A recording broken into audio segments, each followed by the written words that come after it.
Good afternoon, good afternoon, good afternoon, good afternoon, a very good afternoon all of you. Harshit, Nitish, Sitaram, Sangni, Nitish, Priyanshi, Ram, Kanika, Abhishek, Rahul, Anand, Shivangi, Shalini, Anand, Priya, Pooja, Ashok, Alok, Arpita, Vikas, Aradhana, Vijay, Ipsita, Rahul, Pawan, Shyam, Gauri, Shekhar, Narayan, Aman, Pooja, Nidhi, Deepika, Divya, Niranjan, Shivam, Alok, Preeti, Kirti, Prashant, Sugandha, Priyanshi, Avantika, Mohan, Sujit, Deepak, Rohit, Monika. A very good afternoon all of you. Good afternoon, good afternoon, good afternoon. स्वागत है भाई आप सभी का reasoning special 73 batch में, है ना. ये रीजनिंग स्पेशल 73 बैच है, 73वां बैच है रीजनिंग का करियरविल प्लेटफॉर्म पर. इससे पहले रीजनिंग के 72 स्पेशल बैचेस आ चुके हैं. शायद 73 है ना. लेट मी चेक, एक बार मैं चेक कर लेता हूं कोई और दूसरा नाम तो नहीं है भाई इस बैच का. हाँ जी, और इस बैच की शुरुआत आज से ही हो रही है करियरविल एप्लीकेशन पर. आज आप लोगों का सभी का आज पहला दिन है, तो भाई मैं आपका तहे दिल से स्वागत करता हूं इस प्लेटफॉर्म पर. आप सभी का तहे दिल से स्वागत है. बैंड बाजा बारात तो नहीं बजा सकते हैं, है ना.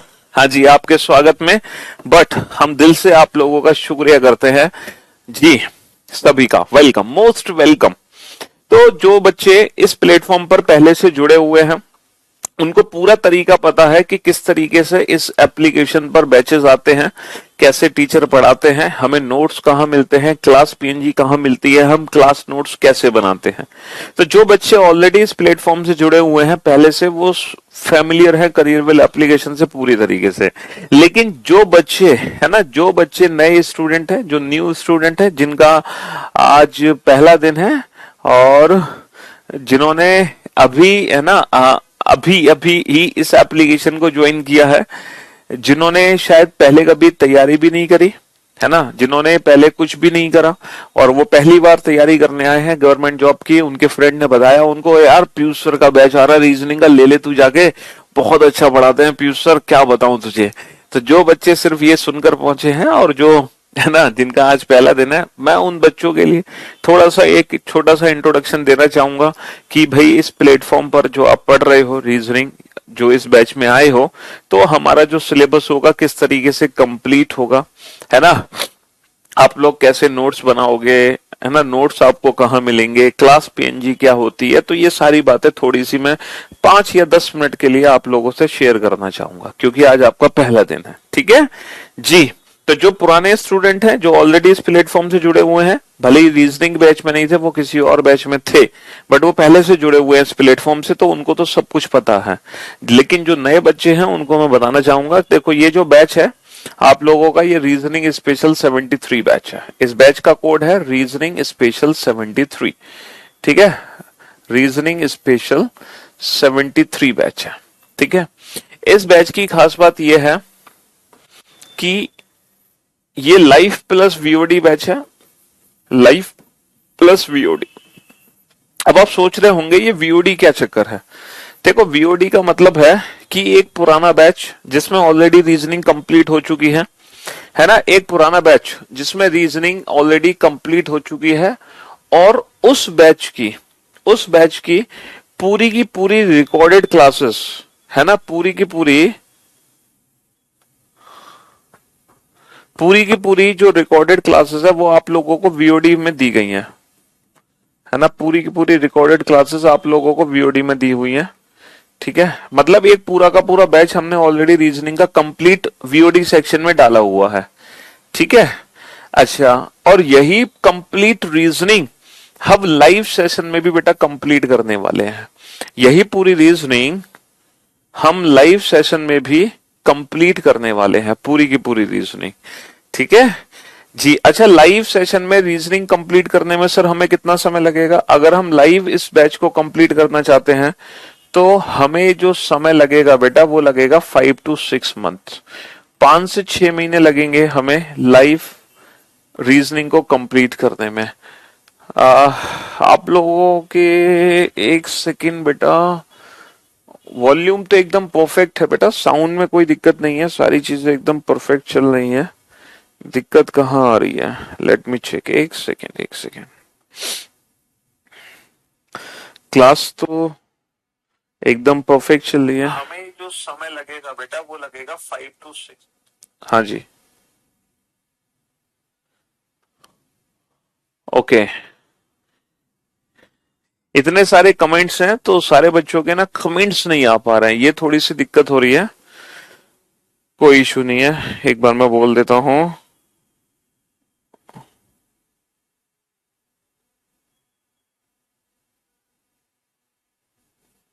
जी हाँ जी, तो मेरे भाई मेरे दोस्त, लाइव सेशन में रीजनिंग कंप्लीट करने में हमें हमें टाइम लगेगा 5 to 6 मंथ, ठीक है। 5 से 6 महीने में हम इस पूरे बैच को, ठीक है, लाइव सेशन में कंप्लीट कर लेंगे। और अगर हम वीओडी सेक्शन की वॉल्यूम पहले डिक्रीज फिर increase, minimum volume of water at 4। अरे यार, ये तो किसी और बैच के कमेंट्स हमारे सामने चल रहे हैं, ये क्या हो गया? एक सेकेंड बेटा, आप लोगों के जो कमेंट है वो मेरे सामने नहीं आ पा रहे हैं, लेट मी चेक। एक सेकेंड मुझे चेक करने दो।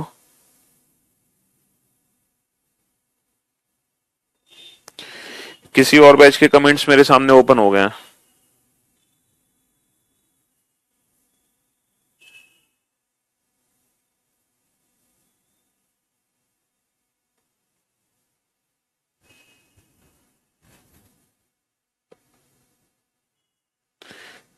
ओके,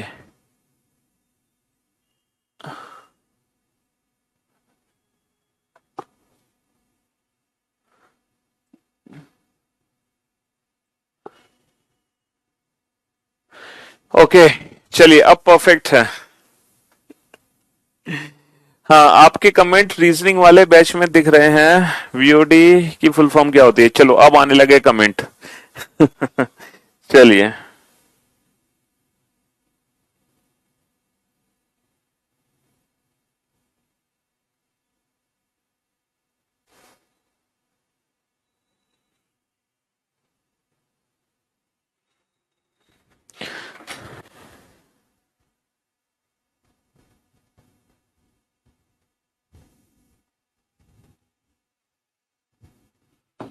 हाँ जी, तो भाई आप सबके कमेंट्स आ रहे हैं, कोई दिक्कत नहीं है, ठीक है। वीडियो, वीओडी की फुल फॉर्म है बेटा वीडियो ऑन डिमांड, ठीक है, वीडियो ऑन डिमांड। अब आप लोग ये सोच रहे होंगे, सर ये वीओडी सेक्शन क्यों दिया गया है? जब आप हमें लाइव पढ़ाओगे पूरी की पूरी रीजनिंग, तो ये वीओडी क्यों दी जा रही है? सर हमें पूरा का पूरा रिकॉर्डेड क्लासेस क्यों दी जा रही है हमें किसी एक बैच की? देखो उसके पीछे रीजन ये है, जैसे बहुत सारे बच्चे होते हैं जो ऑलरेडी रीजनिंग पढ़ चुके हैं, है ना, या फिर वो रीजनिंग में पहले से इंटेलिजेंट है, या फिर वो अपने आप को इंटेलिजेंट समझते हैं, ठीक है। बहुत सारे ऐसे स्टूडेंट हैं जो पहले से अपने आप को इंटेलिजेंट समझते हैं या वो ऑलरेडी रीजनिंग पढ़ चुके हैं। वो बच्चे क्या करते हैं, उनको ना कुछ स्पेशल सेलेक्टिव टॉपिक्स पढ़ने होते हैं, या फिर कुछ ऐसे बच्चे होते हैं जिनका कोई आप आज आप लोगों ने इस बैच को ज्वाइन किया, ठीक है, और आपका 1 महीने बाद एग्जाम आ गया, मान लो आपका बैंक पीओ का एग्जाम आ गया। अब जब बैंक पीओ का एग्जाम आ गया तो आपको तो 3 ही चैप्टर पढ़ने हैं मेन, है ना, सीटिंग अरेंजमेंट, पजल और सिलॉक्स, और वो चैप्टर मैंने अभी तक पढ़ाया नहीं, तो आप क्या कहोगे, सर पहले हमारे 3 चैप्टर खत्म करा दो। तो जो वो आपके स्पेशल टॉपिक्स होंगे जो आप जल्दी खत्म करना चाहते हो, तो वो आप वीओडी सेक्शन से खत्म कर सकते हो। अगर आप अपनी मर्जी से रीजनिंग पढ़ना चाहते हो तो आप वीओडी सेक्शन से पढ़ सकते हो। अगर आप अपने अकॉर्डिंग रीजनिंग को खत्म करना चाहते हो, 1 महीने में आप रीजनिंग खत्म करना चाहते हो, जो टॉपिक पहले पढ़ना चाहते हो वो पहले पढ़ लो अपनी मर्जी से, तो आप वीओडी सेक्शन से खत्म कर सकते हो। लेकिन अगर आपको लाइव सेशन में रीजनिंग खत्म करनी है तो बेटा आपको मेरे अकॉर्डिंग चलना पड़ेगा, जो पहले टॉपिक मैं पढ़ाऊंगा वो आपको पढ़ना पड़ेगा। आप वहां पे मुझसे डिमांड नहीं कर सकते, सर पहले ये पढ़ाओ, पहले वो पढ़ाओ, पहले ये पढ़ाओ। तो यहां पर मैं आपको पढ़ाऊंगा अपने तरीके से, 5 से 6 महीने लगेंगे सिलेबस खत्म करने में। आपकी जो क्लासेस का टाइम होगा वो टाइम होगा बेटा रेगुलर 2:30 PM टू 3:45 PM, ये आपके बैच का टाइमिंग है, ठीक है। और ये जो टाइम है बेटा, ये मंडे टू फ्राइडे हमारी क्लासेस होंगी, वीक में 5 दिन हमारी क्लासेस होंगी। 2 दिन जो होगा ना सैटरडे संडे, ये सैटरडे संडे आप लोगों को छुट्टी दी जाएगी। क्यों छुट्टी दी जाएगी? ताकि इन 2 दिनों में आप बैकअप रिवीजन और प्रैक्टिस कर सके, है ना। जो भी आपने 5 दिनों में पढ़ा उसका बैकअप लें, उसका रिवीजन करें और उसकी प्रैक्टिस करें। ये 2 दिन आपको इसलिए दिए जाते हैं, ठीक है जी। अच्छा, अगर आप लोग 2:30 बजे लाइव नहीं आ पाते, बहुत सारे बच्चे हैं जो 2:30 पे लाइव नहीं आ पाएंगे, तो आप टेंशन ना लो, आप पूरे 24 घंटे में कोई भी एक टाइम निकाल लो। जैसे आप रात को 9 बजे फ्री होते हो तो आप रात के 9 से रात के 10:15 तक इस क्लास को देख सकते हो, ठीक है। हाँ जी, आप पूरे दिन में कोई एक पर्टिकुलर टाइम निकाल लो और उस टाइम पर आप अपनी क्लास देख सकते हो, ठीक। हाँ जी, ये जरूरी नहीं है कि आप 2:30 बजे लाइव आकर ही क्लास देखो। पूरे 24 घंटे में कोई भी एक टाइम फिक्स कर लो, आप उस टाइमिंग पर अपनी क्लास देखो, तो आपको बिल्कुल लाइव वाली ही फीलिंग्स आएंगी। बट रेगुलरिटी होना बहुत जरूरी है। देखो मैं आपको एक चीज याद दिला दूं, अगर आपको सफलता पानी है तो लाइफ में रेगुलर हो जाओ, ठीक है। अपने जीवन में नियमितता ला लो बेटा, रेगुलर हो जाओ। अगर आप रेगुलर नहीं हो किसी भी चीज में तो उसका कभी कोई रिजल्ट नहीं आएगा। अगर आपको किसी भी चीज का रिजल्ट लेना है तो आपको लाइफ में रेगुलर होना ही पड़ेगा। आपको आज आपने इस बैच को ज्वाइन किया है तो ये ठान लो, ये 1 साल आप जो तैयारी कर रहे हो, ये 1 साल जो आप मेहनत कर रहे हो, ये सिर्फ आपकी 1 साल नहीं होगी बेटा, ये 1 साल आपकी पूरी जिंदगी, पूरी लाइफ को चेंज कर सकता है। अगर आप इस 1 साल में कुछ अच्छा कर गए, आपने कहीं अच्छी जगह सिलेक्शन पा लिया, समझ रहे हो, तो आपकी पूरी, आप जस्ट 2 सेकंड के लिए इमेजिन करो, सिर्फ 2 सेकंड के लिए, कि आपने 1 साल तैयारी करी और इस 1 साल की तैयारी के बाद आप इनकम टैक्स ऑफिसर बन गए, आप यूपीएसआई सब इंस्पेक्टर बन गए, आपका, है ना, आपका बिहार एसआई में सिलेक्शन हो गया, आप जीएसटी इंस्पेक्टर बन गए, आप डबल एओ बन गए। जस्ट 2 सेकंड के लिए इमेजिन करो 1 साल तैयारी करने के बाद। अच्छा लग रहा है ना इमेजिनेशन करके? तो जब आप ये सफलता पालोगे ना तो आपकी बेटा पूरी लाइफ चेंज होगी, पूरी लाइफ। और सिर्फ आपकी लाइफ चेंज नहीं होगी, आपकी पूरी फैमिली की लाइफ चेंज हो जाएगी सिर्फ ये 1 साल तैयारी करने से। तो इसको 1 ईयर मत समझना, ये जो 1 साल है ना, ये पूरी आपकी लाइफ है, पूरा आपका जीवन है, समझ रहे हो। हाँ जी, हो सकता है आप अगर और अच्छी पोस्ट पे, आपने यूपीएससी क्रैक कर दिया तो आप, है ना, अपनी आने वाली 4 पीढ़ियों को भी सुधार सकते हो। क्लास नोट्स कहाँ मिलेंगे बता रहे हैं भाई, इतना परेशान क्यों हो रहे हो। देखो जब आप इस बैच को ओपन करोगे तो लाइव सेशन में जाओगे तो आपको लाइव क्लासेस मिलेंगी, इंट्रोडक्शन में जाओगे तो इंट्रोडक्शन क्लास मिलेंगी, वीओडी सेक्शन में जाओगे तो वीओडी क्लास मिलेंगी। जब आप ऊपर देखोगे तो आपको नोट्स दिखाई देंगे, जब आप उस नोट्स पे क्लिक करोगे तो नीचे ऑप्शंस आते हैं क्लास पीएनजी, सिलेबस और क्लास नोट्स, ठीक है। तो वहां पर आप क्लास पीएनजी पे क्लिक करोगे तो क्लास पीएनजी आपकी ना रेगुलर अपलोड होंगी। जैसे आज मैं जो पढ़ाऊंगा आपको, जो भी कुछ मैं बोर्ड पे लिखूंगा, ये सारे पेजेस बेटा अपलोड होते जाएंगे रेगुलर बेसिस पर, ठीक है। और आपको क्लास नोट्स भी दिए गए हैं जिसमें बहुत सारी पीडीएफ है, प्रैक्टिस सेट्स वगैरह है, ये है, ठीक है। हाँ जी, तो वो आपको नोट सेक्शन में मिलेंगे। लेकिन अगर आपने ये एप्लीकेशन लैपटॉप में ओपन की हुई है, अगर आप लैपटॉप में क्लास देख रहे हो तो वहां पे नोट सेक्शन आपको दिखाई नहीं देगा। नोट सेक्शन देखने के लिए आपको इस बैच को अपने मोबाइल में ओपन करना पड़ेगा। जब आप मोबाइल में ओपन करोगे तो आपको नोट सेक्शन दिखाई देंगे, ठीक है। तो एक बार आप नोट्स डाउनलोड करने के लिए मोबाइल में एप्लीकेशन को लॉग इन कर लेना, ठीक है। दूसरी चीज, सी सेट, देखो ये जो बैच है ना, इस बैच में जो रीजनिंग आपको कराई जाएगी बेटा, ये स्पेशल बैच है। स्पेशल बैच का मतलब समझते हो, दुनिया के जितने भी एग्जाम है जिसमें रीजनिंग आ रही है, जितने भी सरकारी एग्जाम है जिसमें रीजनिंग आ रही है, हम उस एग्जाम की तैयारी कराएंगे। चाहे वो देखो यूपीएससी का पेपर होता है, यूपीएससी का पेपर है, ये सबसे बड़ा पेपर है बेटा भारत में, है ना। इसमें एक सी सेट का पेपर होता है प्रीलिम्स, यूपीएससी के प्रीलिम्स के 2 पेपर होते हैं, जीएस पेपर 1, जीएस पेपर 2। तो ये जो पेपर होता है हमारा, ये जीएस पेपर 2 होता है, जीएस पेपर 2, जिसको हम बोलते हैं सिविल सर्विसेज एप्टीट्यूड टेस्ट। तो इसकी रीजनिंग जो है वो भी हम कराने वाले हैं, ठीक है। आपने देखा भी होगा, अभी आप ही का साथी, आप ही का बैच का बच्चा अभी यूपीएससी में 107 रैंक लेकर आया है। उसका इंटरव्यू भी मैंने लिया था, शायद आपने, प्रहलाद नारायण शर्मा है, आप उनके बारे में देखना गूगल पे।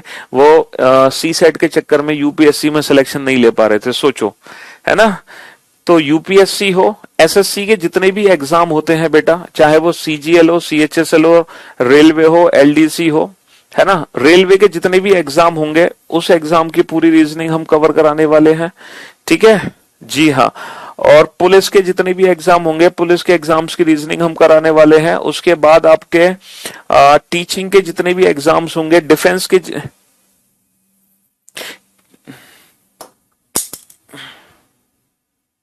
टीचिंग के जितने भी एग्जाम होंगे, डिफेंस के जितने भी एग्जाम होंगे, कहने का मतलब है बैंक के जितने भी एग्जाम्स होंगे सबकी रीजनिंग हम कराने वाले हैं। चाहे वो बैंक पीओ हो, क्लर्क हो, या स्पेशलिस्ट ऑफिसर हो, जिसको हम आईटी ऑफिसर भी कहते हैं।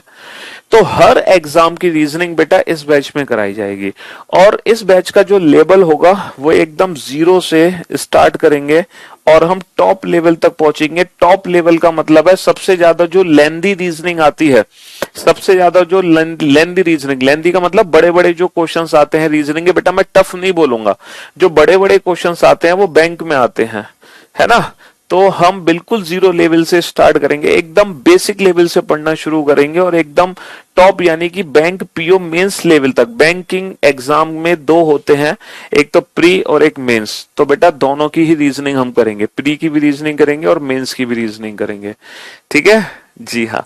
तो सब कुछ हम पढ़ने वाले हैं। बस एक सजेशन मैं देना चाहूंगा आप लोगों को कि जो नोट्स सेक्शन में नोट्स अपलोडेड है और जो रेगुलर क्लास पीएनजी अपलोड होंगी उनकी गलती से भी प्रिंट आउट मत निकालना कॉपी, है ना। कोई भी नोट्स कोई भी पीडीएफ प्रिंट आउट आप नहीं निकालोगे, बिल्कुल नहीं निकालोगे। उसके पीछे रीजन बहुत बड़ा है, उसके पीछे रीजन ये है, ठीक है। प्रिंट आउट आपको निकालने की आवश्यकता नहीं है, ये बहुत अच्छी चीज है जिसके बारे में हम कभी और डिस्कस करेंगे, हालांकि बहुत सारे बच्चों को पता होगा, ठीक है। लेकिन आज मैं इसके बुक, देखो बुक पर आ गए हैं, तो ये बुक ही है बेटा जो रीजनिंग की बेस्ट बुक है मार्केट में, ठीक है। और आप लोग जानते हो इन बुक्स के बारे में, लेकिन मैं आज इन बुक्स के बारे में कुछ नहीं बताऊंगा, कल बताऊंगा इन बुक्स के बारे में, ठीक है। चलिए, तो मैं आपको क्या समझा रहा था, हाँ जी, तो हम कहां पर थे, हम यहां पर थे कि इस बैच में हम हर एग्जाम की रीजनिंग पढ़ने वाले हैं, चाहे कोई भी एग्जाम क्यों ना हो, ठीक है जी हाँ। और बिल्कुल जीरो लेवल से स्टार्ट करेंगे, टॉप लेवल तक हम पहुंचेंगे। और जो नए बच्चे हैं जिन्होंने हमारे बारे में कभी नहीं सुना, हालांकि ऐसा तो हो नहीं सकता कि ना सुना हो, लेकिन फिर भी अगर आप गलती से हमारे बैच में आ गए हैं, ठीक है, तो अपने किसी भाई बंधु से जरूर पूछना हमारे बारे में कि सर जो पढ़ाते हैं, ठीक है, और जब आप पढ़ने के बाद सर से कोई एग्जाम देने गए हो अभी तक या नहीं गए हो, और जब एग्जाम देने गए हो तो क्या उस एग्जाम में सर का कराया हुआ कुछ आया कि नहीं आया, तो वो हकीकत आपको जानना बहुत जरूरी है ना। वो इसीलिए क्योंकि जिस डॉक्टर के हम पास जाते हैं, अगर आप उस डॉक्टर पर भरोसा नहीं करते तो उस, है ना, तो उसकी दवाई से आप कभी ठीक नहीं हो सकते हैं। तो इसीलिए, है ना, जैसे डॉक्टर पे भरोसा होना जरूरी है, ऐसे ही अपने टीचर पे भी भरोसा होना बहुत जरूरी है कि जो सर पढ़ाएंगे, है ना, वही हमारे एग्जाम में आएगा, और ये हकीकत है, और वही आपके एग्जाम में आएगा। तो इसीलिए आप बिल्कुल निश्चिंत हो जाओ, आप इस बैच में आ गए हो, एकदम रिलैक्स हो जाओ। जो भी कुछ मैं आपको क्लास में कराऊंगा, ठीक है, वही कंटेंट आपके एग्जाम में आएगा, उससे बाहर कुछ भी नहीं आएगा, नथिंग एल्स। एकदम एग्जाम ओरिएंटेड हम चलेंगे, ऐसा नहीं कि, है ना, कहीं से कुछ हम कराएंगे, ठीक है जी हाँ। शुक्रिया, thank you so much, love you भाई, मेरा भी ढेर सारा प्यार है आप सभी को। एक तो कमेंट्स इतने सारे आ रहे हैं कि मैं पढ़ नहीं पा रहा हूं नाम, ठीक है, चलिए कोई बात नहीं। तो ये कुछ बेसिक सी बातें हैं, मैं उम्मीद करता हूं जो एकदम नए स्टूडेंट थे उनको सारी चीजें समझ आ गई होंगी, ठीक है। अब मैं बात करता हूं सिलेबस की, कि रीजनिंग का सिलेबस एग्जैक्टली क्या है और हम इस बैच में क्या क्या चीजें पढ़ने वाले हैं, ठीक है। हम सिलेबस की एक बार बात कर लेते हैं जरा, कि रीजनिंग का सिलेबस एग्जैक्टली क्या है, ठीक है।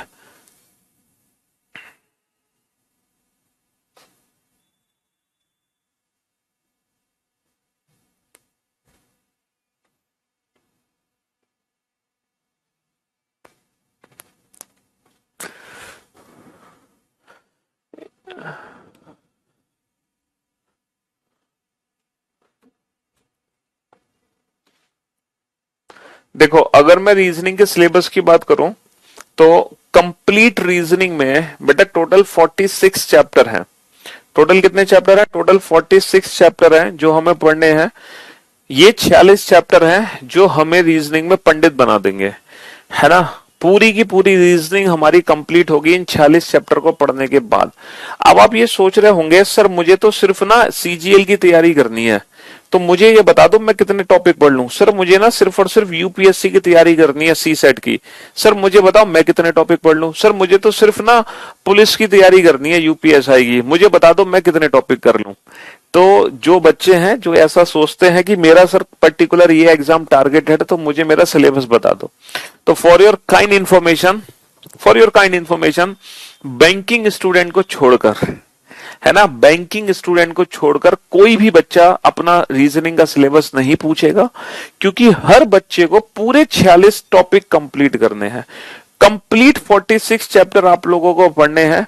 अगर आप बैंकिंग स्टूडेंट नहीं हो, मतलब अगर आप लाइफ में बैंकिंग के अलावा और भी एग्जाम देना चाहते हो, है ना, सिर्फ बैंकिंग के एग्जाम नहीं देना चाहते, तो वो बच्चे कंप्लीट रीजनिंग पढ़ेंगे, पूरे 46 के 46 चैप्टर, एक भी चैप्टर आप इग्नोर नहीं कर सकते, ठीक है।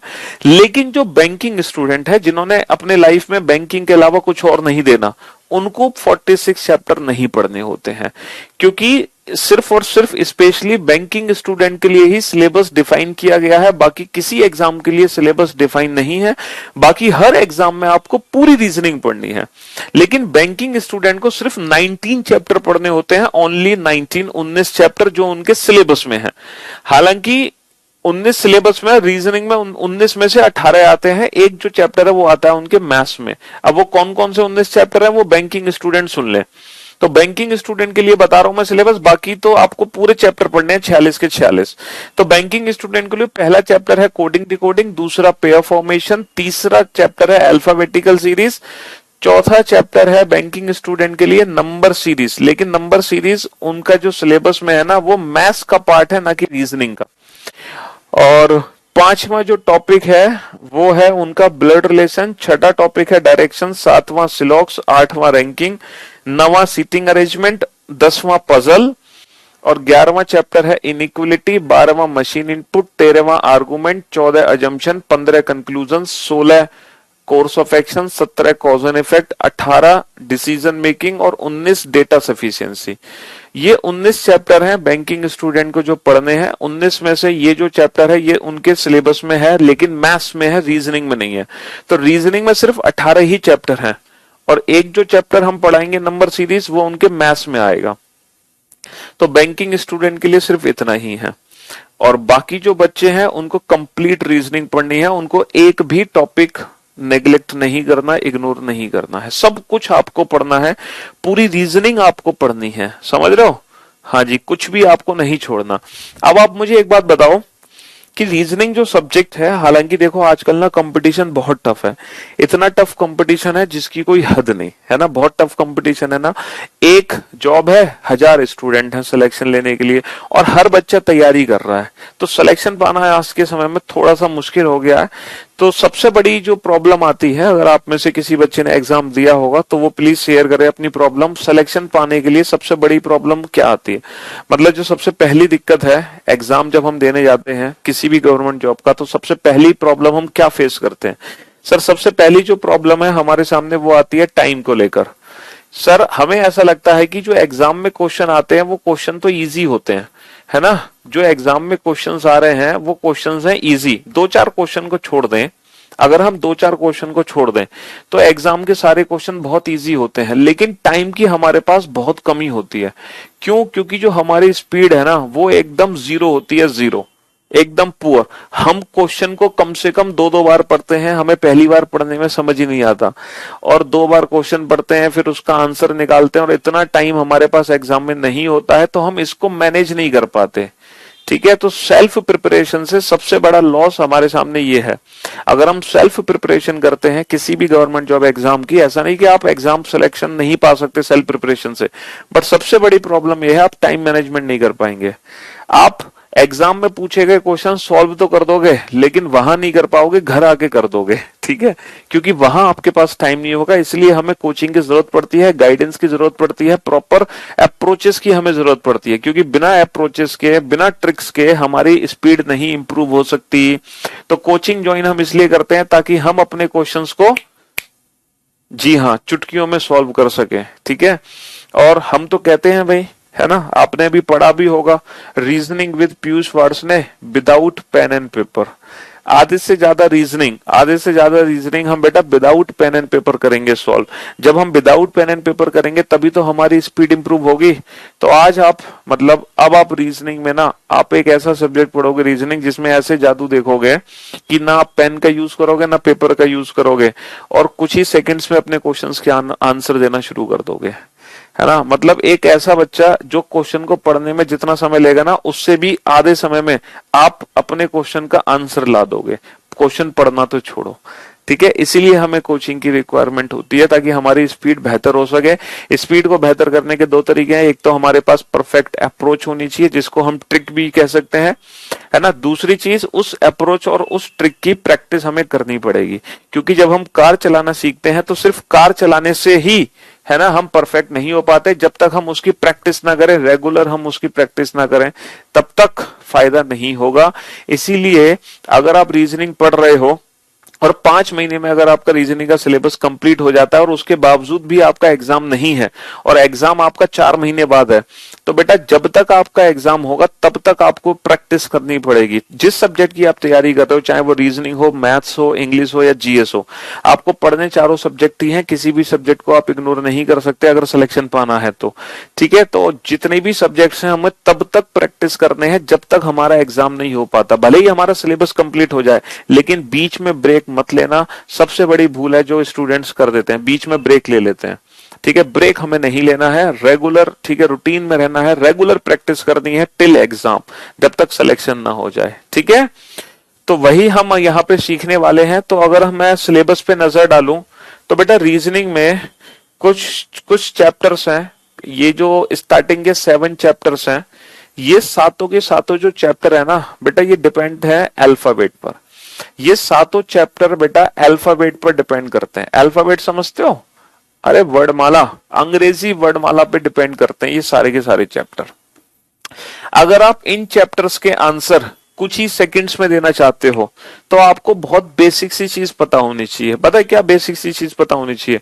आपको हर अल्फाबेट का प्लेस पता होना चाहिए। जैसे मैं पूछूं अंग्रेजी वर्डमाला में कितने अक्षर होते हैं, इंग्लिश अल्फाबेट कितने होते हैं भैया, कितने लेटर होते हैं इंग्लिश अल्फाबेट में? तो 26 लेटर होते हैं, सभी जानते हैं भैया 26 अक्षर होते हैं। लेकिन मैं आपसे पूछूं 19वां अक्षर क्या है, तो आप क्या करोगे? A B C D E F G H I J, ऐसे काउंटिंग करोगे ना। लेकिन अगर आप ऐसे काउंटिंग करोगे तो आंसर तो दोगे, लेकिन उस आंसर से कोई फायदा नहीं है, क्योंकि इतनी देर में दूसरा बच्चा आपसे आगे निकल जाएगा। तो एटलीस्ट ये बहुत बेसिक चीज हम पढ़ेंगे आज, एकदम जीरो लेवल की क्लास है। ठीक है, आज आप लोगों का पहला दिन है, तो बहुत बेसिक सी बातें बताना बहुत जरूरी है। ठीक है, तो बेसिक सी बात यही है कि जितने भी अल्फाबेट हैं, ये जो 26 लेटर हैं इंग्लिश अल्फाबेट में, इन 26 के 26 अल्फाबेट की प्लेस की प्रैक्टिस हमें होनी चाहिए। हमें पता होना चाहिए अंग्रेजी वर्णमाला का पहला अक्षर होता है ए, दूसरा होता है बी, तीसरा होता है सी, चौथा होता है डी, है ना, 24वां अक्षर होता है एक्स, 25वां होता है वाई और 26वां अक्षर होता है जेड। ये 26 के 26 अल्फाबेट की प्लेस की प्रैक्टिस हमें होनी चाहिए, और इस तरीके से कि माइंड में अल्फाबेट और नंबर ये दोनों एक साथ दिखना चाहिए। अगर हम माइंड में 19 देख रहे हैं तो हमें 19 दिखना चाहिए एस, और हम एस देख रहे हैं तो हमें दिखना चाहिए 19, यानी कि ये दोनों चीजें हमें एक साथ दिखनी चाहिए। इस तरीके से हमें प्रैक्टिस होनी चाहिए, और डेफिनेटली बस शुरू के 2 दिन, है ना, स्टार्टिंग के 2 दिन में ही मैं आपको इतनी प्रैक्टिस करा दूंगा, सिर्फ आज का दिन और कल का दिन, सिर्फ 2 दिनों में ही। अब इन 26 अल्फाबेट की प्लेस की प्रैक्टिस कैसे करें? देखो बहुत सारे बच्चों ने बता दिया इजोटी इजोटी। हाँ, तो कुछ बच्चे जानते हैं पहले से, एक वर्ड होता है अंग्रेजी में इजोटी। ठीक है, इस वर्ड में 5 लेटर होते हैं, इजोटी में 5 लेटर होते हैं, EJOTY 5 लेटर होते हैं, और हर लेटर के प्लेस में ना 5-5 का डिफरेंस होता है। हर लेटर के प्लेस में 5-5 का डिफरेंस होता है, 5, 10, 15, 20, 25। अंग्रेजी वर्णमाला में जो ई है बेटा, ई कितने स्थान पर आता है? सर ई आता है 5वें स्थान पर। अंग्रेजी वर्णमाला में ई 5वें स्थान पर आता है, और हर लेटर के प्लेस में 5-5 का डिफरेंस होता है। कैसे? 5, 10, 15, 20, 25। तो कहने का मतलब है अंग्रेजी वर्णमाला में ई 5वें स्थान पर आएगा, 10वें स्थान पर क्या आएगा? जे आएगा, 15वें स्थान पर क्या आएगा? ओ आएगा, और 20वें स्थान पर क्या आएगा? टी आएगा, और 25वें स्थान पर क्या आएगा? वाई आएगा। सर क्या करें हम इजोटी का, है क्या करें? देखो ये जो इजोटी है, ये जो 5 लेटर है ना, ये पूरे 26 लेटर का प्लेस ना चुटकियों में बता सकते हैं, पूरे 26 लेटर का प्लेस। सर कैसे बता सकते हैं? ये पूरे 26 लेटर का प्लेस चुटकियों में कैसे बता सकते हैं? देखो मैंने आपसे पूछा था कि एस का प्लेस क्या होगा।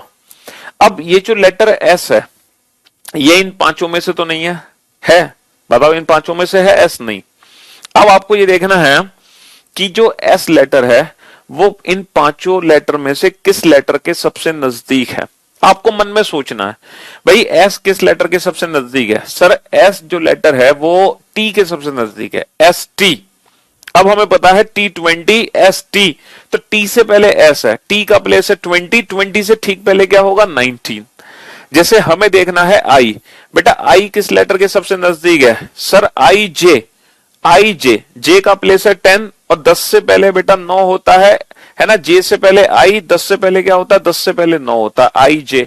हमें सोचना है N किस लेटर के सबसे नजदीक है। सर NO 15, तो N का प्लेस क्या होगा 15 से ठीक पहले क्या आ गया 14 आ गया। सोचो X किस लेटर के सबसे नजदीक है। सर XY Y 25, तो X आ गया 24। सोचो K किस लेटर के सबसे नजदीक है। सर J 10, तो K हो गया 11। सोचो P किस लेटर के सबसे नजदीक है। सर O 15, P हो गया 16। सोचो U किस लेटर के सबसे नजदीक है। सर T20, तो U हो गया 21। देखो अब आपको कुछ नहीं करना, अब आपको उंगलियों पे काउंटिंग नहीं करनी है ना। आप लोग इस वर्ड को ध्यान से देखना, इस जोटी को अपने दिमाग में इसको प्रिंट कर लो, छाप लो बेटा। 5 10 15 20 25 इसको अपने दिमाग में छाप लो। अब मैं यहाँ पे रैंडम अल्फाबेट लिख रहा हूँ, आप उसका प्लेस पता लगाने की कोशिश करना इस जोटी की हेल्प से। इस जोटी की हेल्प से इन लेटर्स के प्लेस क्या होंगे एक बार पता लगाने की कोशिश करना। रैंडम तरीके से इनको अपने दिमाग में आप लोग छाप लो, ठीक है। हाँ जी, इनका प्लेस पता लगाने की कोशिश करो, इन लेटर्स का प्लेस क्या होगा।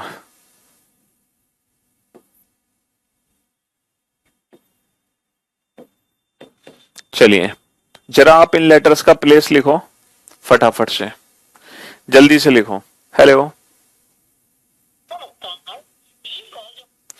जी, कोई भी बच्चा उंगलियों पे काउंटिंग नहीं करेगा, ABCDEFG उंगलियों पे गलती से भी काउंटिंग नहीं होगी, ठीक है।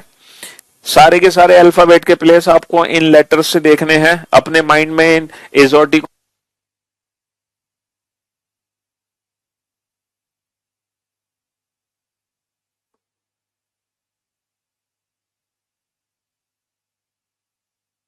हाँ जी, तो आपने हर लेटर का प्लेस पता लगा लिया एजोटी के, एजोटी को रेफरेंस बना के, है ना। जी किस लेटर के सबसे नजदीक है। Sir EFG 5 6 7। आर किस लेटर के सबसे नजदीक है। Sir RST 18 19 20। वी किस लेटर के सबसे नजदीक है। Sir TUV 20 21 22।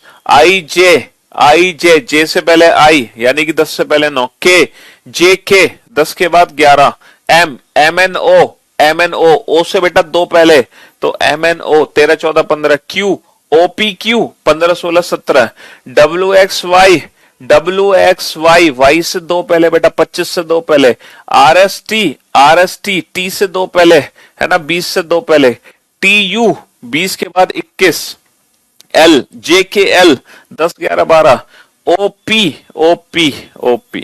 अच्छा, कुछ ऐसे अल्फाबेट हैं जिनका प्लेस ना उनके अंदर ही छुपा हुआ है। अगर उन लेटर्स को मैं ध्यान से देखूं, कुछ ऐसे लेटर हैं जो अपनी शेप में ही उसका प्लेस बता देते हैं। जैसे आई, जरा आई को ध्यान से देखो।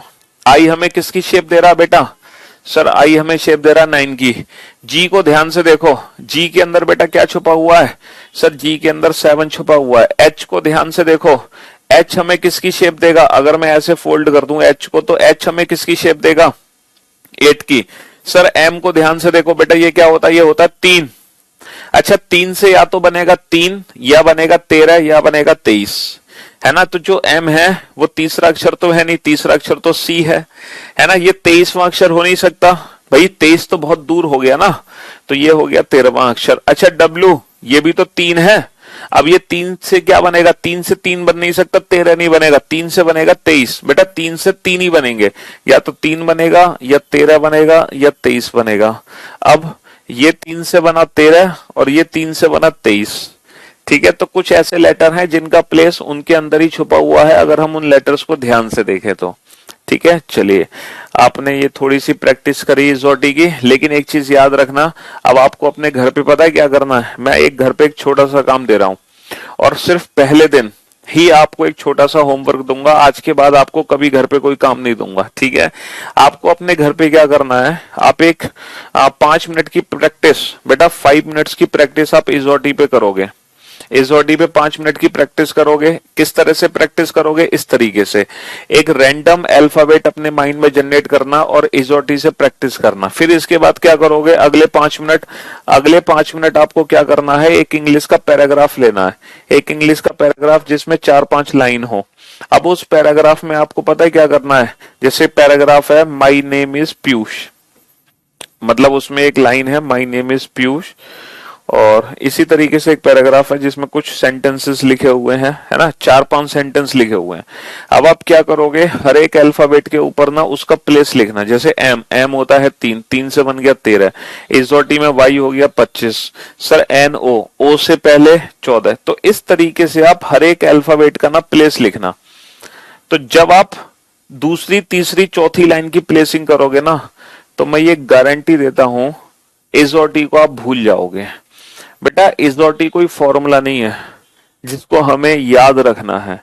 इजोटी जो वर्ड है ये सिर्फ आज आप यूज करोगे, आज के बाद पूरी रीजनिंग में हम कभी भी इजोटी वर्ड का जिक्र नहीं करेंगे, क्योंकि जब आप ये पैराग्राफ राइटिंग अपने घर पे कर लोगे ना, उसके बाद हर एक अल्फाबेट और उसका प्लेस आपके माइंड में प्रिंट हो जाएगा, ठीक है।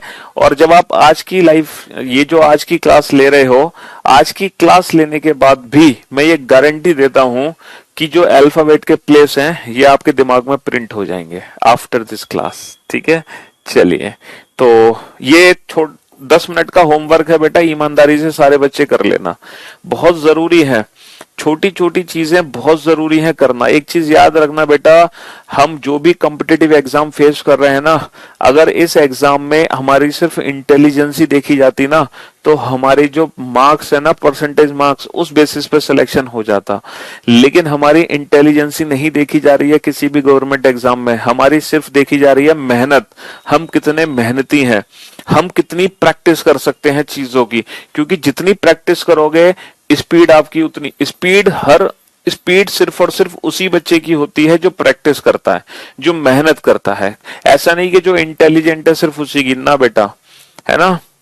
चाहे आप इंटेलिजेंट बच्चे हो, अपने कॉलेज के टॉपर क्यों ना हो, यहां इस फील्ड में, है ना, कोई फर्क नहीं पड़ता। चाहे आप बिलो एवरेज स्टूडेंट क्यों ना रहे हो अपने जीवन में, यहां सरकारी नौकरी की तैयारी में कोई फर्क नहीं पड़ता उस चीज से, ठीक है। सरकारी नौकरी एक ऐसा फील्ड है ना, यहाँ सिर्फ वही बच्चा सिलेक्शन लेता है जो अब मेहनत करता है, अब प्रैक्टिस करता है, क्योंकि उसी बच्चे की स्पीड इंप्रूव होगी, चाहे आप बिलो एवरेज हो या इंटेलिजेंट हो, इट डजंट मैटर, ठीक है। क्योंकि चाहे आप कितने भी, आप सोचो कि सर हमें जिंदगी में आज तक कभी पढ़ाई समझ नहीं आई, चिंता मत करो बेटा, हम हैं यहाँ पे, ठीक है। समझाने की जिम्मेदारी हमारी है, चाहे आप कितने गए गुजरे हो, समझाना हमारा काम है, दिमाग में प्रिंट करा देंगे चीजों को, ये मेरी जिम्मेदारी है। सिर्फ आपकी जिम्मेदारी है कि उसकी थोड़ी प्रैक्टिस करना, फिर सिलेक्शन आपका दूर नहीं होगा, ठीक है जी। तो मेहनत आपको खुद ही करनी पड़ेगी, क्योंकि सिलेक्शन बेटा आपको लेना है, मुझे नहीं लेना। एक चीज याद रखना, सिलेक्शन आपको लेना है तो मेहनत भी आप ही को करनी है, प्रैक्टिस भी आप ही को करनी है, ठीक है। चलिए, तो हम इस बैच में सबसे पहले आज जो चैप्टर शुरू करने जा रहे हैं, जैसा कि हम हर बार करते हैं, है ना जी, रीजनिंग का जो बेसिक चैप्टर है वही हमें शुरू करना होता है। क्यों? क्योंकि वही चैप्टर हमारे अल्फाबेट की प्लेस की प्रैक्टिस करा सकता है, और कोई चैप्टर नहीं करा पाता, क्योंकि बाकी चैप्टर्स में ना अल्फाबेट की प्लेस की बहुत जरूरत पड़ती है। जैसे कोडिंग डिकोडिंग चैप्टर है, जिसके बहुत सारे क्वेश्चन हमारे एग्जाम में आएंगे, लेकिन जब तक हमें अल्फाबेट की प्लेस की प्रैक्टिस नहीं है, तब तक उस चैप्टर को पढ़ने का कोई फायदा नहीं है ना। तो बाकी चैप्टर्स को पढ़ने के लिए अल्फाबेट के प्लेस की प्रैक्टिस होना बहुत जरूरी है, और उसके लिए सिर्फ रीजनिंग में एक ही चैप्टर है जो अल्फाबेट की प्लेस की प्रैक्टिस कराता है, और वो कौन सा चैप्टर है जानते हो आप लोग? हम एक ही चैप्टर से शुरुआत करते हैं, और उस चैप्टर का नाम है अल्फाबेटिकल सीरीज। जी हाँ, ये चैप्टर इसीलिए ताकि अल्फाबेट के प्लेस की प्रैक्टिस बहुत खतरनाक तरीके से हमें हो जाए, ठीक है। वर्णमाला श्रृंखला, इसको हिंदी में कहते हैं वर्णमाला श्रृंखला। अगर मैं अल्फाबेटिकल सीरीज की बात करूं, देखो सीरीज तो बहुत है, हमारे सिलेबस में काफी सारी सीरीज है, सीरीज से आप ये मत समझना कि सारी सीरीज हम कंप्लीट करेंगे, सीरीज बहुत सारी है। एक सीरीज होती है अल्फाबेटिकल सीरीज, जो हम आज शुरू करने जा रहे हैं, अल्फाबेटिकल सीरीज, अंग्रेजी है ना, वर्णमाला श्रृंखला। एक सीरीज होती है बेटा नंबर सीरीज, नंबर सीरीज संख्याओं की श्रृंखला। एक सीरीज होती है बेटा नॉन वर्बल सीरीज, है ना, नॉन वर्बल रीजनिंग की सीरीज होती है। पिक्चर, जो पिक्चर वाले क्वेश्चन होते हैं ना, उन पिक्चर वाले क्वेश्चन की सीरीज होती है। एक सीरीज होती है बेटा लेटर सीरीज, जो लेटर्स होते हैं सिर्फ और सिर्फ उन्हीं की सीरीज होती है। तो सीरीज तो बहुत टाइप की है हमारे सिलेबस में, लेकिन अभी जो हम शुरू कर रहे हैं वो सिर्फ और सिर्फ अल्फाबेटिकल सीरीज चैप्टर शुरू करेंगे, ठीक है। अच्छा, अल्फाबेटिकल सीरीज में जो हमारी सीरीज है वो कौन कौन सी सीरीज है, मैं आपको टोटल ना 8 सीरीज पढ़ाऊंगा, और उन 8 सीरीज को पढ़ने के बाद आप किसी भी अल्फाबेटिकल सीरीज को सॉल्व कर सकते हो चुटकी बजाकर, वो भी विदाउट पेन एंड पेपर, ना पेन की जरूरत ना पेपर की जरूरत। सबसे पहली सीरीज है जो हम बचपन से पढ़ते आए हैं, अंग्रेजी वर्णमाला normal alphabetical series A to Z। दूसरी सीरीज है इसकी रिवर्स सीरीज, जो की है Z to A। Third series है बेटा इवन सीरीज, वो सीरीज जिसमें सिर्फ और सिर्फ इवन लेटर सी होते हैं। फोर्थ सीरीज है ऑड सीरीज, वो सीरीज जिसमें सिर्फ और सिर्फ ऑड लेटर्स होते हैं। नेक्स्ट सीरीज हम पढ़ेंगे जिसमें हम फर्स्ट हाफ को रिवर्स करेंगे, सेकंड हाफ को भी रिवर्स करेंगे। नेक्स्ट हम पढ़ेंगे जिसमें सिर्फ और सिर्फ फर्स्ट हाफ को रिवर्स करेंगे, सेकंड हाफ को नहीं करेंगे। नेक्स्ट हम पढ़ेंगे जिसमें सिर्फ और सिर्फ सेकंड हाफ को रिवर्स करेंगे, फर्स्ट हाफ को नहीं करेंगे। और एक सीरीज हम पढ़ेंगे अल्फा न्यूमेरिक, तो अल्फा न्यूमेरिक। ये टोटल 8 सीरीज हम पढ़ते हैं, और इन 8 सीरीज को पढ़ने के बाद फिर हम कोई भी सीरीज सॉल्व कर सकते हैं, ठीक है। कोई भी अल्फाबेटिकल सीरीज हम सॉल्व कर सकते हैं, वो भी विदाउट पेन एंड पेपर। ये 8 बेसिक सीरीज हमें पढ़नी है, ठीक है। अच्छा, अगर मैं सीरीज की बात करूं, कोई भी अल्फाबेटिकल सीरीज है, जैसे नॉर्मल अल्फाबेटिकल सीरीज है ABCD to XYZ, ठीक है। अच्छा, इस सीरीज में एक राइट हैंड और लेफ्ट हैंड होता है। आप लोग जानते हैं ना राइट और लेफ्ट क्या होता है? आपको पता है ना आपका लेफ्ट और राइट हैंड क्या होता है? भाई अगर आप मेरी तरफ ध्यान से देख रहे हो तो ये मेरा राइट हैंड है और ये मेरा लेफ्ट हैंड है। अगर आप बोर्ड की तरफ ध्यान से देख रहे हो तो ये हमारा राइट हैंड है और ये हमारा लेफ्ट हैंड है। तो जो हमारा राइट और लेफ्ट होता है वही इस सीरीज का भी राइट और लेफ्ट होगा। जैसे कि ये जो एंड है बेटा, ये सीरीज का होगा राइट एंड।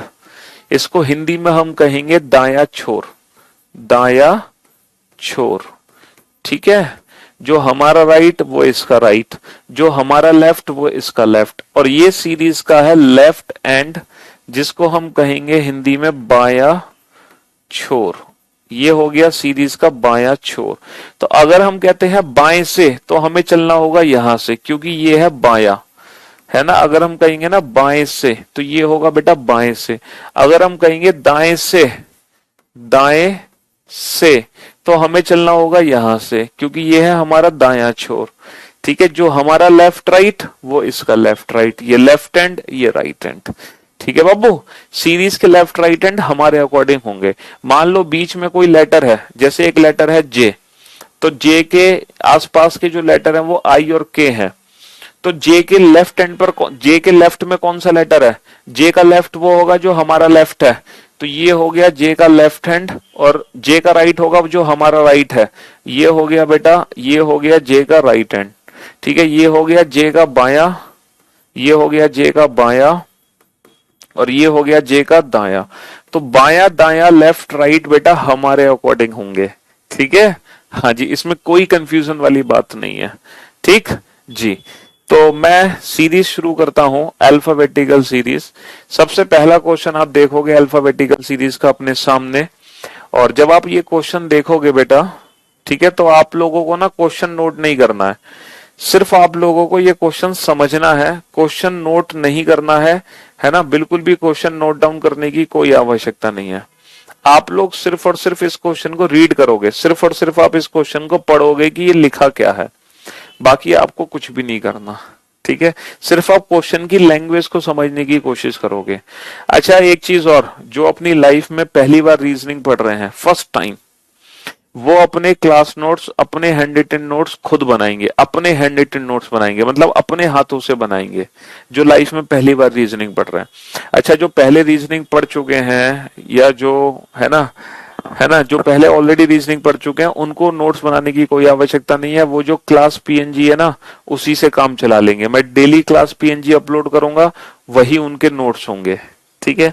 लेकिन जो पहली बार रीजनिंग पढ़ रहे हैं अपनी लाइफ में, वो बच्चे सारे के सारे खुद अपने हैंड रिटन नोट्स बनाएंगे। अच्छा, जब वो अपने हैंड रिटन नोट्स बनाएंगे तो ये क्वेश्चन मत लिखना है हैंड रिटन नोट्स में, सिर्फ और सिर्फ आपको हैंड रिटन नोट्स में अप्रोचेस लिखनी होती हैं और सोल्यूशन लिखना है बस क्वेश्चन का, और कुछ नहीं, क्योंकि ये ऑलरेडी नोट सेक्शन में पीडीएफ अपलोडेड है, ठीक है। हाँ जी, तो पहले हम इस क्वेश्चन की लैंग्वेज को समझते हैं। ये क्वेश्चन हमसे कहना क्या चाह रहा है, which letter will be 6 to the right of 4th from the left hand in English alphabetical series. भाई अंग्रेजी वर्णमाला में पहले तो हमें लिखना होगा अंग्रेजी वर्णमाला, क्योंकि काउंटिंग हमें अंग्रेजी वर्णमाला में करनी है, तो हमें अंग्रेजी वर्णमाला लिखनी होगी। ये हमारी अंग्रेजी वर्णमाला हो गई।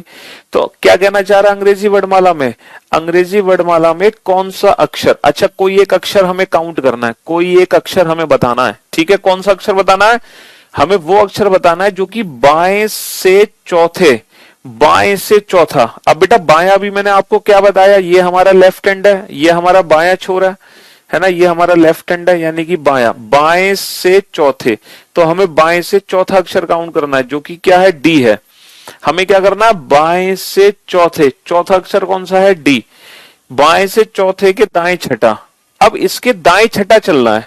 अभी थोड़ी देर पहले मैंने आपको क्या बताया था कि इसका दाया क्या होगा, जो हमारा दाया है, तो इसके दाएं छठे पर आ जाओ। इसका दाया छठा ये है, तो 4 और 6 10, 10वां अक्षर यानी कि जे। तो J is the right answer. Language को फिर ध्यान से समझो, बाएं से चौथे यानी कि डी, और उसके भी दाएं छठा, 4 और 6 10, 10वां अक्षर यानी कि जे। जे इज द राइट आंसर। अच्छा, इस लैंग्वेज को जरा इंग्लिश में समझते हैं, इंग्लिश में भी तो समझेंगे।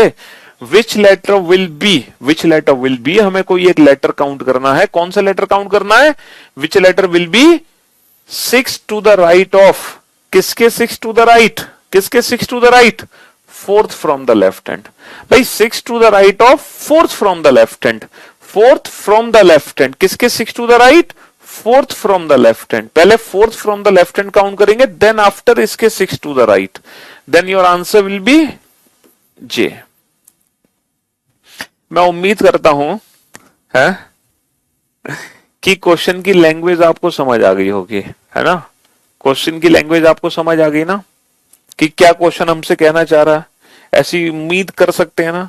लेकिन अगर इस लैंग्वेज से आप एग्जाम में क्वेश्चन बनाओगे तो बेटा आपका ना टाइम बहुत वेस्ट हो जाएगा, क्योंकि एग्जाम में हमारे पास इतना टाइम नहीं है। अगर आप इस तरीके से एग्जाम में क्वेश्चन सॉल्व करोगे तो आपका ना टाइम बहुत वेस्ट होने वाला है ना।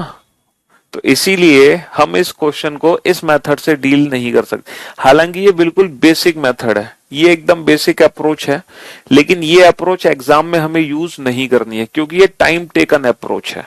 अब इस क्वेश्चन को हम डायरेक्ट सॉल्व करेंगे विदाउट पेन एंड पेपर। अच्छा, कैसे सॉल्व करेंगे आप जरा ध्यान से सुनना। मुझे एक बात बताओ, जब मैंने इस क्वेश्चन को पढ़ा तो सबसे पहले कौन सी पोजीशन आई बेटा, राइट। उसके बाद कौन सी पोजीशन आई, लेफ्ट। तो क्या ये जरूरी है कि जब भी मैं ऐसा क्वेश्चन पढ़ूंगा तो हमेशा सबसे पहली पोजीशन राइट आएगी, दूसरी लेफ्ट आएगी? क्या ये जरूरी है?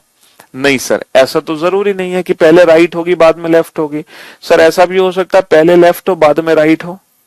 सर ये भी तो हो सकता है पहले भी राइट हो बाद में भी राइट हो। सर ये भी तो हो सकता है पहले भी लेफ्ट हो बाद में भी लेफ्ट हो। तो 4 केसेस बन सकते हैं भाई, 4 ही केस बनेंगे ना। हिंदी में पढ़ोगे तो भी यही है, हिंदी में पढ़ोगे तो भी यही है बेटा, कि अगर जब हम क्वेश्चन को रीड करेंगे तो जरूरी नहीं है कि पहली पोजीशन बाएं और दूसरी दाएं हो। जरूरी नहीं है कि पहली पोजीशन बेटा बाएं हो और दूसरी दाएं हो। क्या क्या पॉसिबिलिटीज हो सकती हैं? हो सकता है सर पहली पोजीशन दाएं हो और दूसरी बाएं हो। सर ये भी हो सकता है दोनों ही पोजीशन दाएं हो, दोनों ही पोजीशन दाएं हो। और सर ये भी हो सकता है कि दोनों ही पोजीशन हमारी बाएं हो, दोनों ही पोजीशन बाएं हो। अब देखो आपको करना क्या है, बस आपको एक छोटा सा काम करना है। अगर हमारी दोनों पोजीशन बेटा डिफरेंट हैं, अगर हमारी दोनों पोजीशन डिफरेंट है ना, तो हम इन दोनों नंबर को ना आपस में ऐड कर देते हैं। क्या कर देते हैं? ऐड। अगर हमारी बेटा दोनों पोजीशन डिफरेंट अगर हमारी दोनों पोजीशन डिफरेंट तो हम इन नंबर्स को ना आपस में कर देते हैं ऐड। और अगर दोनों पोजीशन हमारी सेम तो हम निकाल देते हैं डिफरेंस। कहने का मतलब है डिफरेंट आने पर हम करेंगे प्लस और सेम आने पर हम करेंगे माइनस, है ना। सेम आने पर हम करेंगे माइनस। क्या करेंगे बेटा? डिफरेंट आने पर हम करेंगे प्लस और सेम आने पर हम करेंगे माइनस। सेम आने पर हम करेंगे माइनस। दोबारा से समझते हैं मैं आपसे क्या कहना चाह रहा हूं। देखो यहां पर हमारी दोनों पोजीशन डिफरेंट तो डिफरेंट आने पर हम ना प्लस करते हैं। प्लस का मतलब है 4 और 6 10, 10वां अक्षर आ गया। लेकिन अब ये कंफ्यूजन है कि ये जो 10वां अक्षर है ये अंग्रेजी वर्णमाला में किस छोर से है? ये लेफ्ट हैंड से है या ये राइट हैंड से है? क्योंकि अंग्रेजी वर्णमाला में 2 एंड होते हैं, एक होता है लेफ्ट हैंड, एक होता है राइट हैंड। बेटा ये 10वां अक्षर बाएं छोर से है या दाएं छोर से है, ये कैसे पता चलेगा हमें, है ना। ये पता कैसे चलेगा? तो बेटा इसको पता लगाने से एक छोटी सी ट्रिक है। इसको पता लगाने के लिए 10वां अक्षर कहां से है, जब हम क्वेश्चन को हिंदी में पढ़ते हैं तो बेटा हिंदी में जो पोजीशन पहले है ना, हिंदी में जो पोजीशन पहले है आंसर भी हमें उसी छोर से देना है। अगर बायां पहले है तो आंसर बेटा बाएं से बनेगा। अगर दायां पहले है तो आंसर बनेगा दाएं छोर से। अगर दायां पहले है तो आंसर बनेगा दाएं छोर से। और अगर बायां पहले है तो आंसर बनेगा बाएं छोर से। तो जब हम क्वेश्चन को हिंदी में पढ़ते हैं तो जो पोजीशन हमारी पहले है आंसर भी वहीं से बनता है। ठीक है, तो ये जो 10वां अक्षर आया है ये कहां से आएगा बेटा? बाएं छोर से आएगा। बट अब आप इस क्वेश्चन को इंग्लिश में पढ़ो, जो हिंदी में पहले है वही पोजीशन इंग्लिश में लास्ट में है। तो कहने का मतलब है हिंदी वाले बच्चे पहले वाली पोजीशन से आंसर देंगे, तो इंग्लिश वाले बच्चे जो पोजीशन हमारी लास्ट में है ना, आंसर उस एंड से बनेगा। बेटा लेफ्ट बाद में है तो आंसर लेफ्ट एंड से बनेगा। अगर लेफ्ट बाद में है तो आंसर लेफ्ट हैंड से होगा, राइट बाद में है तो आंसर राइट हैंड से होगा, राइट बाद में है तो आंसर राइट हैंड से होगा, लेफ्ट बाद में है तो आंसर लेफ्ट हैंड से होगा। हिंदी आगे है? हाँ जी, हिंदी आगे इंग्लिश पीछे। अब आपको करना क्या है, मैं फिर से रिपीट करता हूं कंसेप्ट को और आप लोग मेरे साथ साथ इस कंसेप्ट को दोबारा रिपीट करो। पोजीशन सेम आने पर, पोजीशन सेम आने पर जोर से बोलो बेटा। पोजीशन सेम आने पर बेटा किसी का डर नहीं है आपको। अगर आप लाइब्रेरी में बैठे हैं तो मत बोलना, ठीक है, वरना लाइब्रेरी को छोड़कर आप कहीं भी हैं तो जोर से बोलो। जय माता दी नहीं कहना है, इसको रिपीट करना है। सेम आने पर माइनस, डिफरेंट आने पर प्लस। सेम आने पर माइनस, डिफरेंट आने पर plus. In case of English, in case of English answer देंगे लास्ट वाली पोजीशन से। In case of Hindi answer देंगे पहले वाली पोजीशन से। तो इंग्लिश वाले बच्चे लास्ट वाली पोजीशन से आंसर देंगे, हिंदी वाले बच्चे पहले वाली पोजीशन से आंसर देंगे। इंग्लिश वाले लास्ट वाले, हिंदी वाले दिख नहीं रहा, क्या नहीं दिख रहा बेटा? ये बायां है, ये दायां है, ये दायां है, ये बायां है। क्या चीज नहीं दिख रही तुम्हें? है हिंदी वाले पहले वाली पोजीशन से आंसर, इंग्लिश वाले लास्ट वाली पोजीशन से आंसर देंगे। अब इन दोनों क्वेश्चन को हम without pen and paper solve करेंगे, है ना हमें पेन की जरूरत ना पेपर की जरूरत। और ये 2 क्वेश्चन हमें सॉल्व करने हैं विदाउट पेन एंड पेपर, और वो भी कुछ ही सेकंड्स के अंदर। ठीक है, हाँ जी।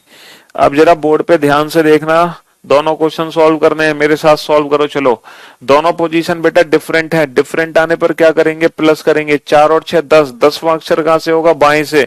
और अंग्रेजी वर्णमाला में बाएं से 10वां। इजोटी को याद करो बेटा, आज तो याद करोगे इजोटी को, कल नहीं करेंगे। तो इजोटी को याद करो, सर जे 10, तो जे आंसर आ गया।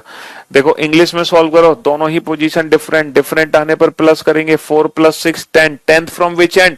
इंग्लिश वाले बच्चे लास्ट वाली पोजीशन से आंसर देंगे, तो 10th फ्रॉम लेफ्ट हैंड। और इंग्लिश अल्फाबेटिकल ऑर्डर में 10th फ्रॉम लेफ्ट हैंड क्या होगा? जे। जे इज द राइट आंसर। देखो दोनों ही पोजीशन क्या है? दोनों ही पोजीशन डिफरेंट है। डिफरेंट आने पर प्लस करेंगे। 5 + 10 15, 15 from which and? Left hand, क्योंकि इंग्लिश वाले बच्चे लास्ट वाली पोजीशन से आंसर देंगे। दोनों ही पोजीशन डिफरेंट है। डिफरेंट आने पर प्लस करेंगे। 5 और 10 15, 15वां अक्षर कहां से होगा? बाएं से होगा। हिंदी वाले बच्चे आगे वाली पोजीशन से आंसर देंगे। आंसर दोनों का सेम ही आना है। अब ये बताओ 15वां अक्षर क्या होता है? 15वां अक्षर क्या होता है? सर 15वां अक्षर होता है O. O is the right answer. Desktop में दिखाई क्यों नहीं देगा? बिल्कुल दिखाई देगा। अब आप एक काम करो, हिंदी वाले बच्चे हिंदी में कंसेप्ट लिख लो, इंग्लिश वाले बच्चे इंग्लिश में लिख लो, दोबारा से लिख लो इसको, दोबारा कंसेप्ट नोट डाउन कर लो। अगर दोनों पोजीशन हमारी लेफ्ट हैंड से है ना, हो सकता है एग्जाम में दोनों पोजीशन हमारी राइट से हो, या फिर हो सकता है एक लेफ्ट हो और दूसरी राइट हो, या फिर हो सकता है एक राइट हो और दूसरी लेफ्ट हो। ये 4 पॉसिबिलिटी बन सकती हैं, चारों पॉसिबिलिटी लिख लो बेटा फटाफट से। हिंदी वाले बच्चे लिखो, हो सकता है अंग्रेजी वर्णमाला में दोनों पोजीशन बेटा बाएं छोर से आ जाए, हो सकता है दोनों ही पोजीशन दाएं छोर से आ जाए, हो सकता है पहली पोजीशन बाएं से हो और दूसरी पोजीशन दाएं छोर से हो सकता है पहली पोजीशन दाएं से हो और दूसरी बाएं से हो। क्या करना होता है हमें? पोजीशन सेम आने पर माइनस, डिफरेंट आने पर प्लस, पोजीशन सेम आने पर माइनस, डिफरेंट आने पर प्लस। ठीक है, इंग्लिश वाले बच्चे लास्ट वाली पोजीशन से आंसर देंगे, लेफ्ट बाद में है तो आंसर लेफ्ट हैंड से बनेगा। ठीक है, राइट बाद में है तो आंसर जो होगा हमारा राइट हैंड से होगा, फ्रॉम राइट हैंड, है ना। राइट बाद में है तो आंसर राइट हैंड से होगा, फ्रॉम राइट हैंड। और अगर लेफ्ट बाद में है तो आंसर लेफ्ट हैंड से होगा, फ्रॉम लेफ्ट हैंड। और हिंदी वाले बच्चे पहले वाली पोजीशन से आंसर देंगे, बायां पहले है तो आंसर बाएं छोर से होगा, बाएं से। ठीक है, दायां पहले है तो आंसर दाएं छोर से होगा, दाएं से। और अगर बायां पहले है तो आंसर बाएं छोर से होगा, बाएं से। और अगर दायां पहले है तो आंसर दाएं छोर से होगा, दाएं से। तो हिंदी वाले बच्चे आगे वाली पोजीशन से आंसर, इंग्लिश वाले बच्चे पीछे वाली पोजीशन से आंसर। ठीक है जी। अब ये जो ट्रिक मैंने बताई है ना, ये बहुत ही बेसिक सी ट्रिक है। इस बेसिक सी ट्रिक का यूज हम अगले 2 क्वेश्चन में करेंगे और मैं ये गारंटी लेता हूं आप विद इन 10 सेकेंड दोनों क्वेश्चन का आंसर दोगे, ये मेरी गारंटी है। आप अपनी लाइफ में आज तक कोई क्वेश्चन 10 सेकेंड में सॉल्व नहीं कर पाए थे, लेकिन आज पहली बार सिर्फ 2 क्वेश्चन को सॉल्व किया है आपने अभी तक। और इन 2 क्वेश्चन को करने के बाद ये मेरी गारंटी है लाइफ में पहली बार आप 10 सेकेंड में आंसर दोगे इन दोनों क्वेश्चन का। चलिए, हो सकता है अभी आपको लैंग्वेज को पढ़ने में 10 सेकंड लग जाए, लेकिन इसकी भी प्रैक्टिस हो जाएगी बेटा।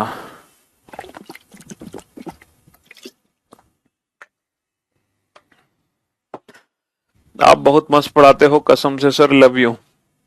जितना सुना था आपके बारे में उससे तो बहुत ज्यादा हो सर। आप क्या हो? अबे बहुत ज्यादा क्या है बे? दिख नहीं रहा डेस्कटॉप में तो, लैपटॉप में नहीं दिख रहा तो भैया मोबाइल में देख लो। पता नहीं क्यों नहीं दिख रहा, वो तो आपकी गलती है, आपको नहीं दिख रहा होगा। दोनों क्वेश्चन के आंसर मुझे एक साथ चाहिए, एक एक करके आंसर नहीं चाहिए, है ना। एक एक करके नहीं, दोनों क्वेश्चन के आंसर एक साथ। ठीक है, देवनाथ, गौरव, मोहित, विकास, अंकित, लोकेश, है ना, विजय, सोनू, राजपूत, मोहित, रिंकू, अविनाश, अजय, लव, आरक्षण, ये क्या आरक्षण, निखिल, राजीव जी। दोनों क्वेश्चन के आंसर एक साथ चाहिए। बोर्ड पे ध्यान से देखो, दोनों ही पोजीशन हमारी सेम है, सेम आने पर क्या करेंगे? अच्छा, मैं एक चीज बताना भूल गया आपको कि हम जो माइनस करते हैं ना, माइनस, ये जो माइनस करते हैं, देखो हिंदी वाले बच्चे तो सीधा सीधा माइनस करते हैं, क्योंकि हिंदी में आंसर आगे से बनता है, आगे से। तो हिंदी वाले बच्चे सीधा माइनस, 15 माइनस का 5, 15 माइनस का 5 10, 10वां अक्षर बाएं से, और बाएं से 10वां अक्षर क्या होता है? जे। हिंदी वाले बच्चे। लेकिन इंग्लिश वाले में क्या होगा? देखो दोनों ही पोजीशन सेम है, दोनों ही पोजीशन सेम है, सेम आने पर माइनस। इंग्लिश वाले बच्चे ना माइनस उल्टा करेंगे, क्योंकि इंग्लिश वाले बच्चे पीछे से आंसर दे रहे हैं, तो इसीलिए माइनस भी उनका पीछे से चलेगा, बस ये ध्यान रखना। हिंदी वाले बच्चे तो आगे से माइनस करेंगे, क्योंकि हिंदी तो सीधा सीधा चल रहा है, बट इंग्लिश वाले बच्चे उल्टा चल रहे हैं, इसलिए माइनस भी वो उल्टा करेंगे। तो 15 माइनस का 5, 15 माइनस का 5, 10, 10th from which and left hand, and left से 10th is J. J is the right answer. दोनों पोजीशन सेम है, दोनों पोजीशन सेम है, सेम आने पर माइनस 17 माइनस का 7 10, 10वां अक्षर कहां से, बाएं से 10वां जे। दोनों पोजीशन सेम है, सेम आने पर माइनस, इंग्लिश में उल्टा 17 माइनस का 7 10, 10th from which and, left hand, क्योंकि इंग्लिश वाले बच्चे लास्ट वाली पोजीशन से आंसर देंगे। ठीक है, कहानी खत्म हो गई, दोनों क्वेश्चन का आंसर जे आ गया, कोई दिक्कत नहीं हुई, कोई एक्स्ट्रा एफर्ट लगाने की जरूरत नहीं पड़ी हमें, है ना। पोजीशन सेम आने पर माइनस, डिफरेंट आने पर प्लस, हिंदी वाले आगे से, इंग्लिश वाले पीछे से। ठीक है जी, सबका नाम लिया जाएगा बेटा, तुम इतने लकी, अगर आज आपका नाम नहीं लिया जा रहा तो टेंशन मत दो, वो एक ना एक दिन लकी डे जरूर आएगा जब आपका भी नाम लिया जाएगा। अक्सर हम टॉप 20 स्टूडेंट का नाम लेने की कोशिश करते हैं, तो कभी ना कभी तो आप टॉप 20 स्टूडेंट की लिस्ट में आ ही जाओगे। ठीक है, सबके कमेंट पहुंच रहे हैं, कमेंट्स लाखों की तादाद में है, इसलिए सबका नाम लेना थोड़ा सा मुश्किल है। ठीक है, हाँ जी। Which letter will be 6 to the left of 5th from the right hand in English alphabetical series? अंग्रेजी वर्णमाला में कौन सा अक्षर दाएं से पांचवें के बाएं छठा होगा? चलो पहले इस क्वेश्चन को सॉल्व कर लो, इसको बाद में सॉल्व करना, इसका आंसर मत दो, इसको सॉल्व कर लो पहले, सिर्फ इसको, only question number 5। Which letter will be 6 to the left of 5th from the right hand in English alphabetical series? देखो हिंदी में सॉल्व करते हैं, पहली पोजीशन दाएं है, दूसरी पोजीशन बाएं है, दोनों पोजीशन डिफरेंट है, डिफरेंट आने पर हम क्या करते हैं, प्लस करते हैं, डिफरेंट आने पर दोनों पोजीशन डिफरेंट है, डिफरेंट आने पर प्लस करते हैं, 5 और 6 11, 11वां अक्षर कहां से होगा, दाएं से। ठीक है, हाँ जी, दोनों पोजीशन हमारी डिफरेंट है, लेफ्ट राइट, डिफरेंट आने पर प्लस करेंगे, 5 + 6 11, 11 from which and, right hand, क्योंकि इंग्लिश में पीछे हिंदी में आगे।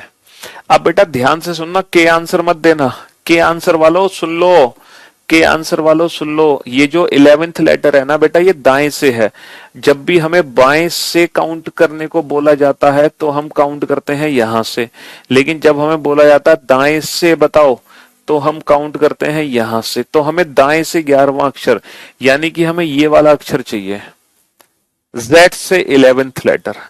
देखो अभी तक जो हम काउंट कर रहे थे ना, वो कर रहे थे A से 11th लेटर, तो A से 11th लेटर क्या होता है बेटा, 10वां होता है J, 10 के बाद 11, J के बाद K, तो K is the right answer. लेकिन अब हमें बेटा Z से बताना है, अब हम कैसे बताएं ये लेटर कौन सा है, क्योंकि हमने जो प्रैक्टिस की है ना इजोटी की, वो प्रैक्टिस है बेटा फ्रॉम लेफ्ट हैंड, हमने राइट हैंड तो प्रैक्टिस की ही नहीं है।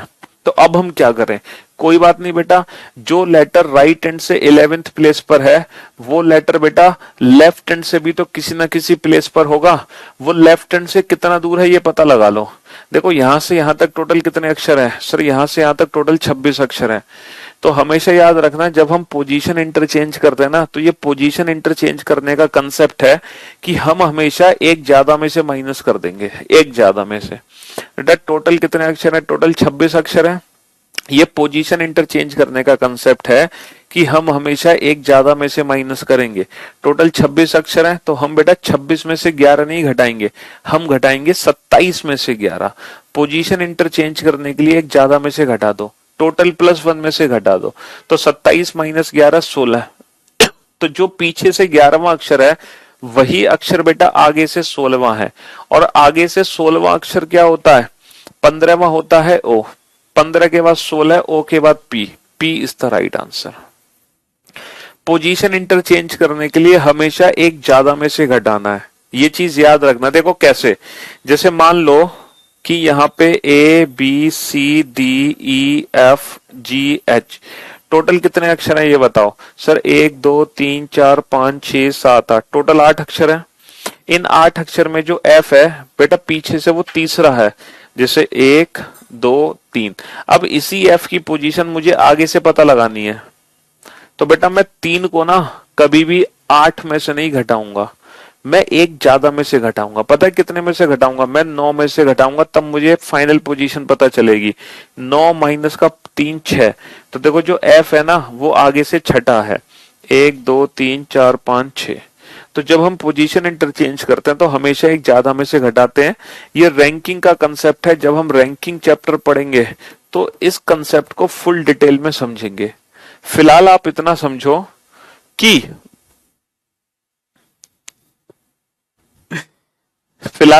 समझो कि कि पोजीशन इंटरचेंज करने के लिए हमेशा एक ज्यादा में से घटाना है। बेटा ये जो बैच है ये रीजनिंग स्पेशल 73 बैच है, समझ रहे हो? ये बैच आज ही शुरू हुआ है, एकदम लेटेस्ट बैच है, नया बैच है, नया दिन नई शुरुआत। आज हमने रीजनिंग में कुछ भी नहीं पढ़ाया है ना, सिर्फ और सिर्फ हम आज आपको इंट्रोडक्शन बता रहे थे रीजनिंग क्या है, और थोड़ा सा बेसिक चीजें हमने बताई हैं अल्फाबेटिकल सीरीज के बारे में।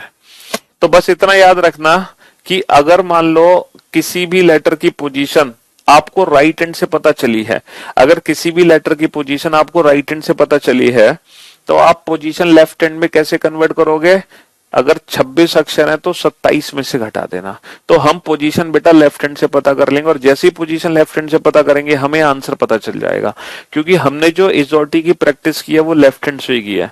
बेटा ये रिकॉर्डेड बैच नहीं है, रिकॉर्डेड बैच वीओडी के अंदर है, वीओडी के अंदर है, ये लाइव बैच है, मतलब लाइव प्लस रिकॉर्डेड दोनों ही बैच है। रिकॉर्डेड आपको वीओडी में मिली है, और अभी आपकी क्लास लाइव चल रही है जो कि Monday to Friday regular live चलेगी 2:30 से 3:45 PM।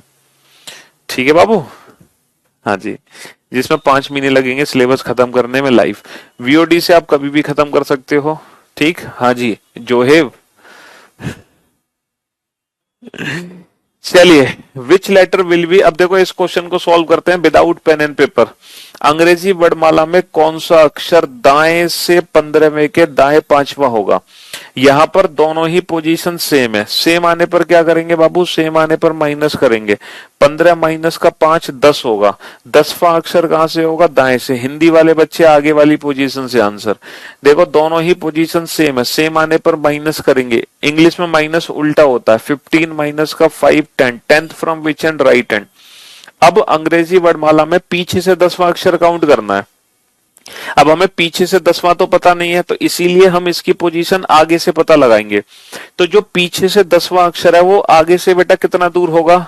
सर 27 माइनस का 10। भाई अंग्रेजी वर्णमाला में जो पीछे से 10वां अक्षर है वो आगे से कितना दूर होगा? 27 माइनस का 10 17। 27 में से क्यों घटा रहे हैं? क्योंकि 26 अक्षर है तो एक ज्यादा में से घटाना है, ठीक है? हाँ जी, तभी पोजीशन इंटरचेंज होती है। तो 27 माइनस का 10 17, और आगे से 17वां अक्षर क्या हो गया? 15वां होता है ओ, 15 16 17 ओपी क्यू, ओपी क्यू। बहुत सुंदर सर, लाजवाब, कसम खुदा की, मजा आ रहा है। चलिए, तो Q 15 16 17 OP Q, Q is the right answer. अब आप इन दोनों क्वेश्चन का आंसर, आप इस क्वेश्चन का आंसर दो, सिर्फ और सिर्फ क्वेश्चन नंबर 7 का। आप सिर्फ और सिर्फ क्वेश्चन नंबर 7 का आंसर दो। हाँ जी, क्वेश्चन नंबर 7 का आंसर दो। अंग्रेजी वर्णमाला में कौन सा अक्षर दाएं से 20वें के दाएं 5वां होगा? दाएं से 20वें के दाएं 5वां, दाएं से 20वें के दाएं 5वां। सिर्फ इस क्वेश्चन का आंसर दो।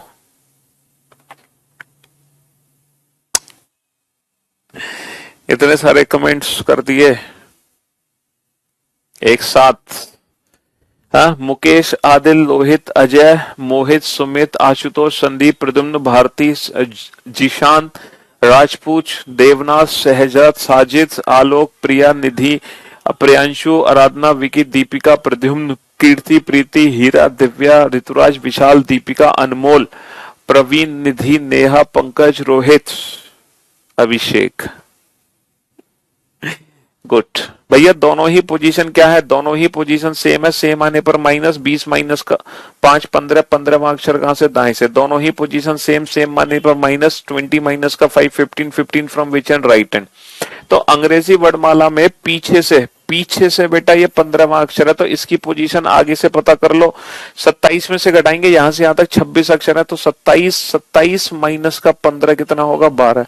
और 12वां अक्षर क्या होता है? 10 होता है। जे 10 11 12, जे के L, L is the right answer, L is the right answer. अच्छा, आप अपने दिमाग में रिवीजन करो, उन लेटर्स को याद करो जिनका प्लेस उनके अंदर ही छुपा था। मैंने क्लास की स्टार्टिंग में क्या बताया था? आई का प्लेस कितना होता है? क्या छुपा होता है आई के अंदर? आई 9। जी के अंदर क्या छुपा होता है? जी 7।